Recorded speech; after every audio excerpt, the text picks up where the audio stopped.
इंसान के ऊपर जब परेशानी के बादल मंडलाते हैं, मुसीबतें उसके दरवाज़ों पर दस्तक देती नज़र आती है और वो जब परेशानियों के अंदर घिर जाता है तो वो किसे पुकारता है और उसकी पुकार को कौन सुनता है? मोहतरम नाज़रीन किराम, वो खुदा है जो उसकी परेशानी को सुनता है और उसकी मुसीबत को दूर फरमा देता है। रब ताला कुरान मुक़द्दस में भी इस बात का जिक्र फरमाता है और यूं इरशाद फरमाता है, अम्मन युजीबुल मुद्तर्रा इज़ा दआहु व यक्शिफुस्सू व यजअलुकुम खुलफाअल अर्द, कि कौन है जो बेकरारों की मदद करता है बेकरारी के वक्त, कौन है जो मुसीबत के अंदर मुब्तला हो और वो उसे पुकारे, तो कौन है जो उसकी दुआ को सुनता है और उसकी परेशानी को मुसीबत को टाल देता है? किसने बनाया तुम्हें ज़मीन पर खलीफा? वो अल्लाह रब्बुल इज़्ज़त की ज़ात है कि जब बंदा उसे पुकारे तो वो उसकी पुकार को सुनता है। और इंसान जब समुंदर के तूफान में फंस जाता है तो वो उसे पुकारे तो उसकी उम्मीदें उससे वाबस्ता होती है। जंगलों के अंदर जब वो रास्ता भटक जाता है तो वो रास्ता दिखाने के लिए किसका सहारा लेता है और उसे सहारा कौन देता है? वो अल्लाह है जो उसको सहारा देता है। एक बंदा था जो खच्चर की सवारी का इंतज़ाम करता था और उसके पास एक खच्चर था और उसका कारोबार उसी खच्चर से चला करता था। वो दमिश्क से ज़ैदानी के लिए सफ़र किया करता था। एक दफ़ा एक बंदे ने किराए पर उसका खच्चर लिया, उसने उस खच्चर पर उस बंदे को बिठाया और वो दोनों चल पड़े। अब एक रास्ते के ऐसे मोड़ पर दोनों पहुंचे कि वहां पर दो रास्ते थे। तो वो जो सवार था उसने सवारी वाले से कहा कि आप इस रास्ते से चलिए। तो सवारी वाले ने कहा कि मैं वाकिफ़ नहीं हूँ इस रास्ते से। तो उसने कहा कि मैं अच्छे से वाकिफ़ हूँ, आप चलिए ना। तो वो सवारी वाला कहता है कि मैं उसको लेकर के उस रास्ते से चल पड़ा।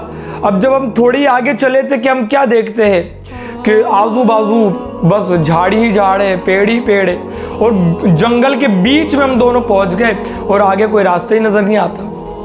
और मैं देख रहा था कि इर्द गिर्द लाशें पड़ी है।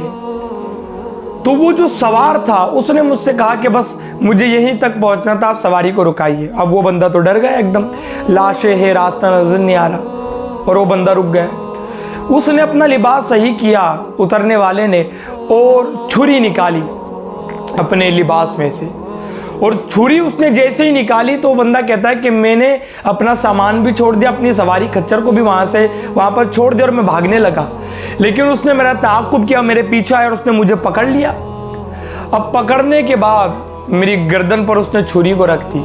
मैंने उससे कहा, बंदा खुदा, ये सवारी सारा माल सामान तू ले ले, मुझे छोड़ दे। तो वो बंदा कहता है कि नहीं, सामान तो मेरा हो ही गया है लेकिन मैंने तुझे जिंदा नहीं छोड़ना है। तो बंदा कहता है कि मैं उसको अल्लाह के अजाब का वास्ता देता रहा, अल्लाह का अजाब सुनाता रहा, आखिरत से डराता रहा, लेकिन उसके ऊपर कोई असर नहीं होता। ना आखिरत के अजाब का कोई असर होता, ना आखिरत का कोई असर उसके ऊपर होता। तो मैंने उससे मिन्नत किया और मैं मरने के लिए तैयार हो गया। मैंने मिन्नत समाजत की और मैंने कहा, बंदे मुझे बस 2 रकत पढ़ लेने दे नमाज। उसने कहा ठीक है, आप 2 रकत जल्दी जल्दी पढ़ लीजिए।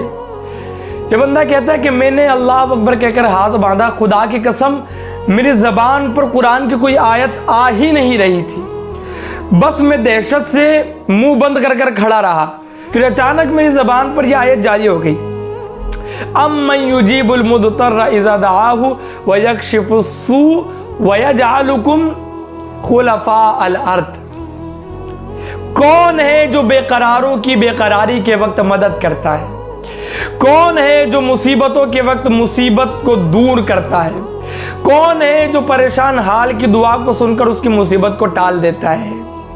वो अल्लाह है जो बेकरारों की बेकरारी को सुनता है, बेकसों के लिए कस का सामान बन जाता है। बस इतना जबान पर जारी होना था कि बीचों बीच जंगल से एक घुड़सवार घोड़ा लेकर मेरी तरफ आने लगा। उसके हाथ में नेजा था, वो नेजा लेकर के बिल्कुल तेज रफ्तार से हमारी तरफ बढ़ता और उसने यकदम उस दुश्मन के सीने में उस नेज़े को घोंप दिया और वो वहीं पर तड़प तड़प कर मर गया। और अब वो जाने लगा था तो मैंने उसके पैरों को पकड़ लिया और मैंने कहा, ए बंदे खुदा, तू बता कौन है? तो उसने मुस्कुरा कर कहा कि मुझे उसने भेजा है, तूने जिसको पुकारा है।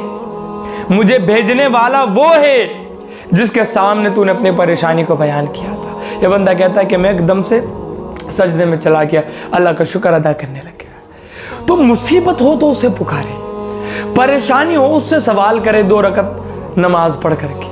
रसूल कायनात अलैहिस्सलाम इरशाद फरमाते कि जब कोई बंदा मुसीबत में हो, परेशानी में हो, तो वो अल्लाह से इस तरह दुआ करे, अल्लाहुम्मा रहमतक अर्जू फला तकिलनी इला नफ्सी तरफत आइनिन व अस्लिह ली शाअनी कुल्लहु ला इलाहा इल्ला अंत। कि ए अल्लाह, मुझे तेरी रहमत से उम्मीद है और तू मेरी आंख झपकने की देर तक भी मुझे अपने नफ्स के हवाले न कर और तेरे सिवा कोई माबूद नहीं। इस तरह दुआ करे, अल्लाह पाक दुआओं को सुनता है, मुसीबतों को दूर फरमाता है।